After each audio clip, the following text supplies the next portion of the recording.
CPC Weekly, yo. Welcome to my YouTube channel. Thanks for coming in. This is where you get your Entrepreneur Live at 5 weekly follow-up of how the hell we getting it done out here as a small business owner. I'm a chef. This is my kitchen. And we are going to talk about the end game, yo. And preparing your business or your entrepreneur, getting yourself ready to go, or if you're already going. Depends on your game plan, right? I believe in business plans and I believe in starting with your end game. That's just me. And if you don't know where you're going, you're never going to get there. And that's why you like to write it down, yo. Have it say what it is I'm trying to achieve. And then you're going to start writing out how you're going to achieve it. For me, I wanted to obtain wealth. I wanted to obtain the ability to have time to spend with my family and to develop connections with friends and do exploratory things around the earth. And man, I had inspirations of not only working every damn day. So I was born into a family of entrepreneurs. I kind of always had this filter of nobody's going to pay you like yourself. Everybody's going to try to shortchange you a little bit. Because that's kind of the way the system is made. Capitalism is made to shortchange in a sense. So you can keep some for yourself. So be the shortchanger, not the shortchangee, yo. And you can't be that unless you have something that you own. Ownership, yo. I leased this kitchen. It took me 7 years to get this shit. I got it in May 2019, yo. It's December now. Mad grateful. Hard work. A lot of grace.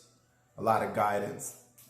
And you have to be prepared for all kind of twists and turns. And having your end game in mind and written down. And sometimes you have to go and edit your end game. I had to edit mine. Because when I originally started my plan, I had a wife, a family, a house, and all of that. So after that got nuclear bombed, I had to go back and say, well, damn, okay, rewrite a whole new game plan. And that's why I included, once my daughter graduates in 7 years, my ass is going to Costa Rica. Oh, man, it's going to be lovely. And that's part of my end game, is to build up enough capital, enough wealth to fly to Costa Rica and relocate and start a new life there.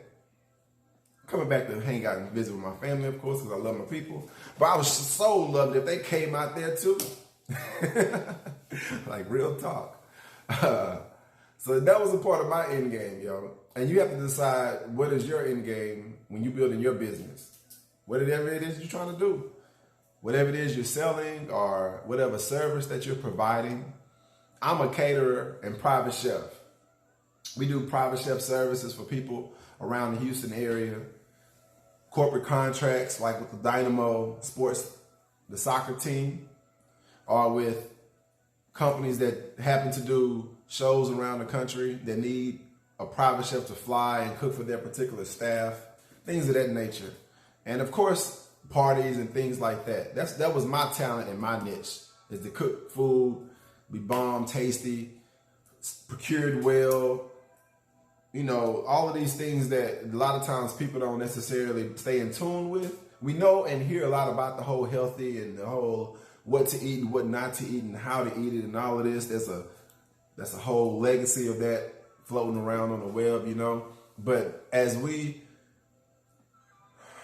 still a lot of freaking work to go through all of that and to procure everything and to know. You got to have eyes of discernment to pick all of these things out and to know how they change names and what that means to your food.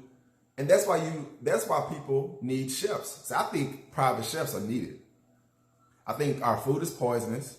I know our food is poisonous because it's artificial now. And they're still organic, and I don't mean organic as in the label. I mean as in natural, from the earth organic. There's still that around, but you got to know how to see it and what not to do and not to grab and how to go. And that's just a lot. And I can understand why people are ignorant to it or just don't want to do it at all. It just gives them a headache. They have their own profession and things that they need to focus on, and they don't have the time to sit and learn about the entire culinary beef industry, because that's just a lane. The beef industry, which is really, really bad, by the way. It's tasty, but bad. And those things, you need a professional chef to help you live better. Real talk. And I believe that. And I believe so wholeheartedly in it. I built a whole business around it. You know what I'm saying? And whatever your business is, when you're planning out your end game, you have to say where it is I'm trying to go and how's my business going to do it. I like to eat in the manner of how I serve my clients. So it's a double for me. I get to feed my clients and I get to feed myself. And it's really cool. And as it grows, I plan on feeding my family through this. So I'm going to feed my clients and I'm going to feed my family. Like my mother's family, my father's family. I want to be able to have the ability to provide the resources available or the food available to give to them or to provide to them. I would love to give it to them, really, or at least have them pay a cost. I'm not really trying to make money off my family, yo. I just want to have everybody be comfortable and all of this utopian flowers around, right? And butterflies going around.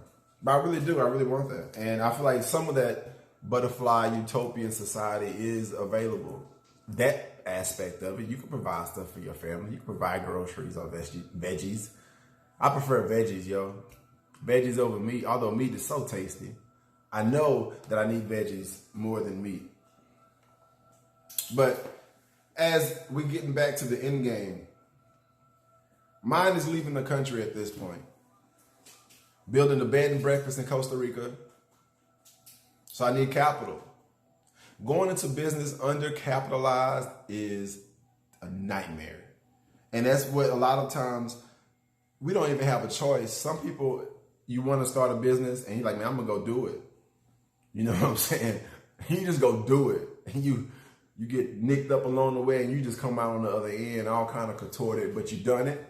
So I'm hoping that you can follow people like myself or other business owners. I'm not even sure. I look around on YouTube all the time. I don't see many business owners that are talking to people about the shit that they go through, the day-to-day shit, or for instance on my YouTube, the weekly shit of schedule changes and people popping up and canceling and arguing and shit breaking and management, depending on your situation of your lease or your ownership of the property tripping or, you know, who knows what. And sometimes you got to be a live feedback. You know what I'm saying? You got to be able to know what's going on. So when you go through it, you can say, oh shit, hey man, Chef just said that such and such and such and such, man. Okay, well maybe I need to be aware of that and I need to go another direction.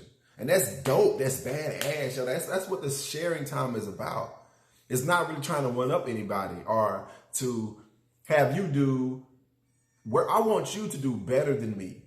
Because this is my arrogance, right? If you're doing better than me, you're doing fucking good, yo. Because I'm going to be good. So you're doing better than me. That's great, man. I think the better people do it, healthy competition is great because I'm competitive.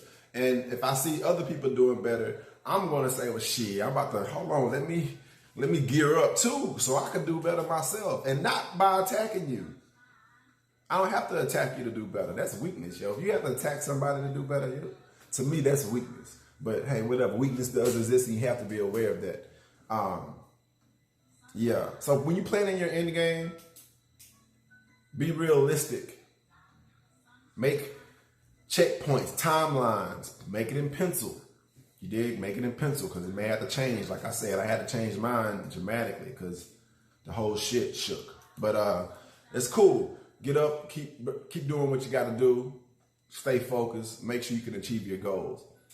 Thanks for tuning in with me, guys. I'm going to do these weekly, yo. This is going to be weekly checkups on entrepreneur life in Houston, Texas from a guy like me.